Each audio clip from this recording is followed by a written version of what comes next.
Hey guys, welcome back to my YouTube channel. तो आज हम ड्रैगन गॉड सीरीज को फिर से कंटिन्यू करने जा रहे हैं। तो जैसे कि हमने प्रीवियस एपिसोड में देखा था, ज़ुआनी पूछता है सेकंड सीट से क्या हम क्रिम्सन मदर के अगेंस्ट में जीत सकते हैं। तो जो सेकंड सीट होता है वो बोलता है कि अगर कल्टीवेशन की बात करें तो क्रिम्सन मदर काफ़ी ज़्यादा ताकतवर है और ऊपर से उसके पास अपने प्लानट की ताकत है। तो एक्चुअल में हमें पता नहीं है कि वो कितनी ज़्यादा ताकतवर हो चुकी है, क्योंकि वो गायब भी हुई थी काफ़ी टाइम से। तो एपिसोड नंबर 254 की स्टार्टिंग होती है। सेकंड सीट बोल रहा होता है पर हमारी जो फाउंडेशन है वो काफ़ी ज़्यादा ताकतवर है। अगर फर्स्ट सीट मैं मिल के लड़ाई करें तो हम क्रिम्सन मदर को कुछ हद तक रोक सकते हैं। और नेक्स्ट जॉनी बोल रहा होता है अगर पॉसिबल है तो जैसे मैं अपनी कल्टीवेशन को स्टेबलाइज कर लूंगा, मैं अपनी रेस के लिए लड़ना चाहता हूँ। सेकंड सीट बोल रहा होता है कि तुम्हारे लिए सबसे ज़्यादा इंपॉर्टेंट चीज़ ये है कि लड़ाई में पार्टिसिपेट नहीं करना है, क्योंकि तुमने 10 साल का एग्रीमेंट अभी अभी बनाया है। जॉनी बोलते ठीक है। वो सोच रहा होता है कि डूलो फेडरेशन को भी डायरेक्टली ड्रैगन हॉर्स गैलेक्सी से लड़ना नहीं चाहिए, पर अगर हैवनली मतलब जो ड्रैगन फर्स्ट सीट है वो भी क्रिम्सन मदर के अगेंस्ट में कुछ नहीं कर सकता है। तो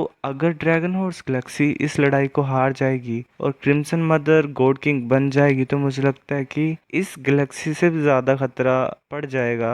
हमें पहले समझना पड़ेगा कि दोनों साइड की ताकत कितनी है, फिर हम प्लान बना सकते हैं। सेकंड सीट बोल रहा होता है कि ठीक है, तुमने अभी अभी अपना ब्रेक थ्रू कंप्लीट किया, तुम रेस्ट करो और कॉम्प्रिहेंड करो चीज़ों को। ठीक है, हम तुम्हें डिस्टर्ब नहीं करेंगे, अगर तुम्हें कुछ भी चाहिए होगा तो बोल देना। वैसे वहां से चला जाता है। ज़ानी सोच रहा होता है कि मुझे ध्यान से करना पड़ना नेक्स्ट। तभी जुजू ज़ानी को आवाज लगाती है और उसके पास आके उसे हक कर लेती है। ज़ानी बोलता है क्या हुआ। जुजू बोल रही होती है कि मैं डीमन क्वीन की सैडनेस को फील कर पा रही हूँ। ज़ानी बोल रहा होता है कि तुम दुखी मत हो यार डीमन क्वीन, सीनियर डिटियान एक्चुअल में मेरी बॉडी के साथ मर्ज हो गया, मिक्स हो गया, वो मेरा हिस्सा बन चुका है। उसकी जो डिवाइन सेंस है, उसकी विल है और उसकी जो मेमोरीज है वो मेरे अंदर है। जिस दिन मैं गॉड किंग बनूंगा उस दिन डीटियान भी दोबारा पैदा होगा, उसे मैं दोबारा बनाऊंगा। उस टाइम पे वो डार्क ड्रैगन किंग बनेगा, ये मेरा प्रॉमिस है। फिर वो नॉर्मल तरीके से मतलब जुजू पूछती है कि हम इस तरीके से बात कर सकते हैं। ज़ॉनी बोलता है कि जो मेरी डिवाइन सेंस है वो उनसे ज़्यादा ताकतवर है, तो मैं सेंस कर सकता हूँ अगर कोई मेरे पास आए तो।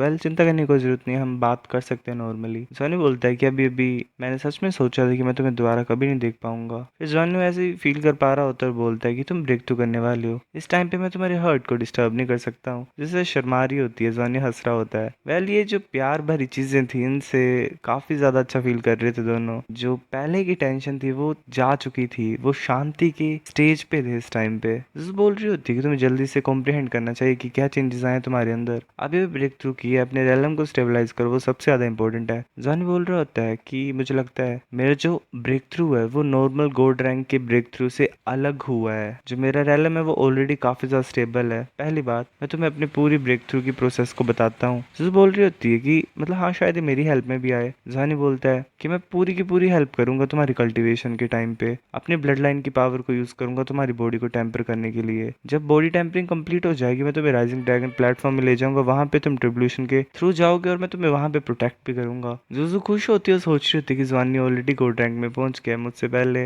मैं भी गोल्ड बन सकती हूँ। पर मुझसे पहले गोल्ड बन गए तो मुझे ऐसे लग रहा है कि मुझसे दूर है काफी ज्यादा, पर मैं भी बन जाऊंगी तो बिल्कुल मेरे पास में आ जाएगा। अभी हम सिर्फ अपने अर्ली 20s में हैं। इंसानी हिस्ट्री में ये काफी ज्यादा अलग बात है, क्योंकि हम काफी यंग गोल्ड रैंक के एक्सपर्ट्स हैं। जॉनी बैठा होता है, कल्टीवेट करने लग पड़ता है। बोलते मैं सेंस कर सकता हूँ 4 डायमेंशनल स्पेस को। तभी हमें यान दिखाई देती है, वो बोल रही होती है कि हाँ ये है 4 डायमेंशनल स्पेस। इस सेंस में जो हेवनली ड्रैगन स्टार और हेवनली हॉर्स स्टार्स हैं वो दो सेपरेट प्लैनेट्स नहीं बट एक ही हैं, इसलिए उनका स्पेस ओवरलैप करता है। ये भी मतलब इसीलिए इसे स्पेस गेट भी बोलते हैं, जो कि दोनों के बीच में बना हुआ है। जॉनी बोल रहा होता है अच्छा ये है गोड्स का लेवल। यान बोल रही होती है कि वेल, मुझे लगता है कि तुम्हारी कुछ मिसअंडरस्टैंडिंग्स है गॉड लेवल के बारे में। जॉनी उसे पूछता है। वो बोल रही होती है कि जब एक क्रिएचर गॉड लेवल में ब्रेक थ्रू करता है तो सबसे ज्यादा इंपॉर्टेंट चीज स्पिरिचुअल कॉन्शियसनेस की सेंसेस होती हैं, वो स्पेस को चेंज करती हैं और तुम ट्रैवल कर सकते हो स्पेसेस के बीच में, तुम मल्टी डायमेंशनल स्पेस को सेंस कर सकते हो। तो ये सुपर गॉड लेवल है। तुम्हारी जो स्ट्रेंथ है स्पिरिचुअल अवेयरनेस की वो इतनी हाई नहीं है, पर ये काफी ज्यादा हाई है। इतना नहीं, थोड़ा नहीं, काफी ज्यादा है जिसे बोलते हैं। ये शायद इसी वजह से क्योंकि तुम्हारी ब्लड लाइन अलग है। मैंने तुम्हारी पूरी की पूरी ब्रेक थ्रू प्रोसेस को देखा था, मुझे भी काफी ज्यादा हैरानी हुई, इतनी ज्यादा खतरनाक ताकत है हेवन और अर्थ की,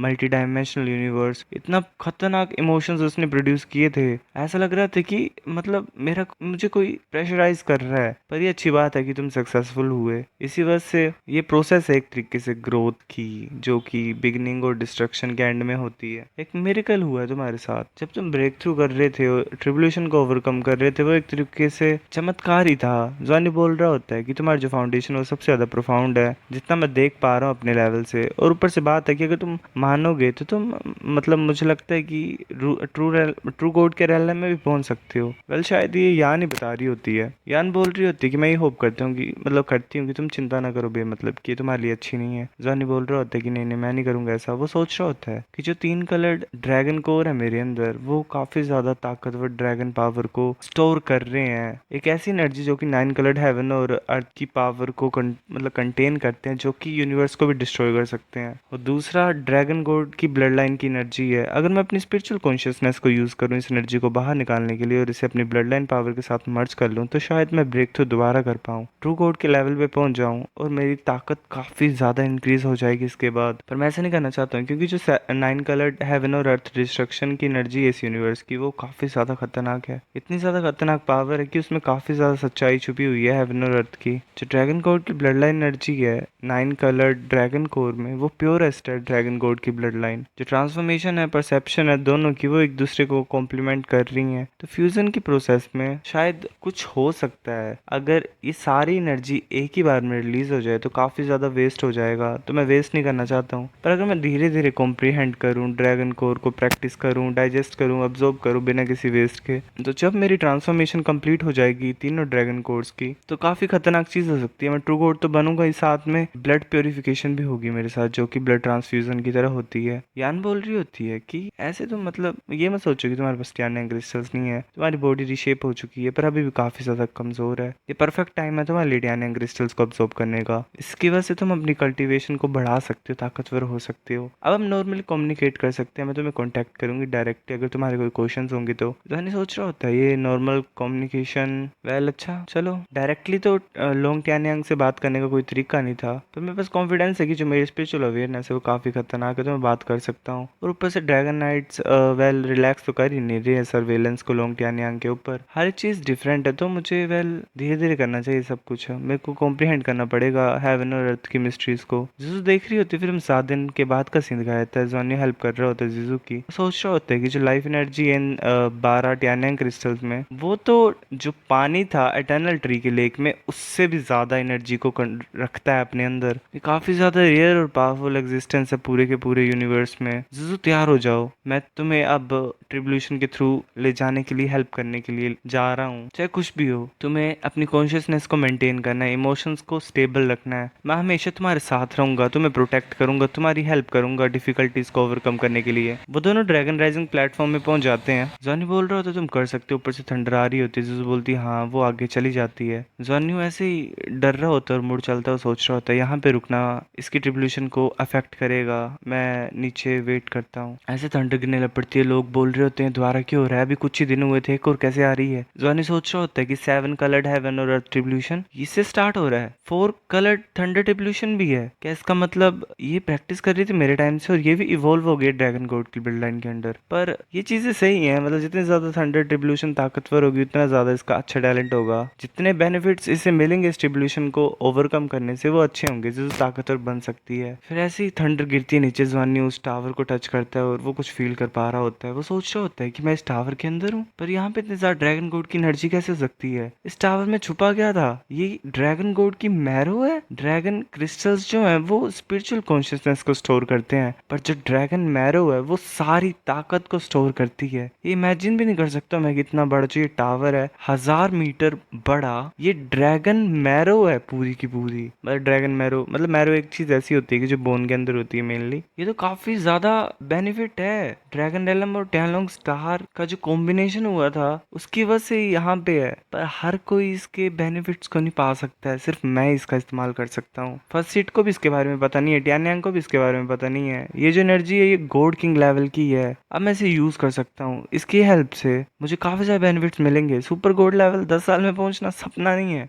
बैठी होती है ऐसे थंडर का इंतजार करने के लिए। जो सोच रही होती है काफी ज्यादा क्लेवर तरीका है ट्रिब्यूलेशन के थ्रू जाने से। जीजू अपनी हेवनली डीमन डिवोवर टेक्निक को यूज कर रही होती है सेवन कलर्ड हेवनली थंडर को खाने के लिए। वो ट्रांसफॉर्म हो सकती है, पावर को अब्सॉर्ब कर रही होती है, वो अपनी बॉडी को क्लेंस कर रही होती है ताकि वो ब्रेक थ्रू कर पाए। सिर्फ जॉनी के सामने जीजू अपनी ऐसी साइड दिखाती थी कि वो थोड़ी सी कमजोर है, पर हेवनली ट्रिब्यूलेशन के सामने वो पीछे नहीं हट रही है। वो ड्रैगन आर्मर को इस्तेमाल नहीं कर रही होती है, वो अपनी खुद की ताकत के ऊपर रिलाई कर रही होती है इस ट्रिब्यूलेशन से बचने के लिए। जॉनी ने ये चीज उसे बताई होती है ताकि मतलब ऐसे बाहर की चीजें यूज नहीं करनी, सिर्फ अपनी ताकत का इस्तेमाल करना ट्रिब्यूलेशन से बचने के लिए, क्योंकि इसी की वजह से वो ताकतवर बनेगी और अपने शरीर को मॉडिफाई करेगी या फिर ब्लड लाइन ट्रांसफ्यूजन करेगी, ट्रांसफॉर्मेशन करेगी। जो लोग होते हैं वहां पे वो भी ऐसे काफी ज्यादा हैरान होकर देख ही रहे होते हैं। जुजू अपनी फाउंडेशन को अच्छा बना पाएगी अगर वो खुद अपनी ताकत का इस्तेमाल करेगी। यहाँ पे हेवनली ट्रिब्यूलेशन से अगर बॉडी टेम्पर होती है तो वेल 7 एलिमेंट्स की पावर मिलती है और ताकतवर बनता है इंसान। जो सोच रही होती है कि ट्रिब्यूलेशन इतनी भी ज्यादा खतरनाक नहीं लग रही है, ऐसे तो मुझे थोड़ी बहुत दर्द हो रही है 7 कलर थंडर ट्रिब्यूलेशन की वजह से, पर इसको मैं झेल सकती हूँ। तो मैंने सोच रहा होता है ये अच्छी स्टेट है, अगर ये ऐसे करती रहेगी तो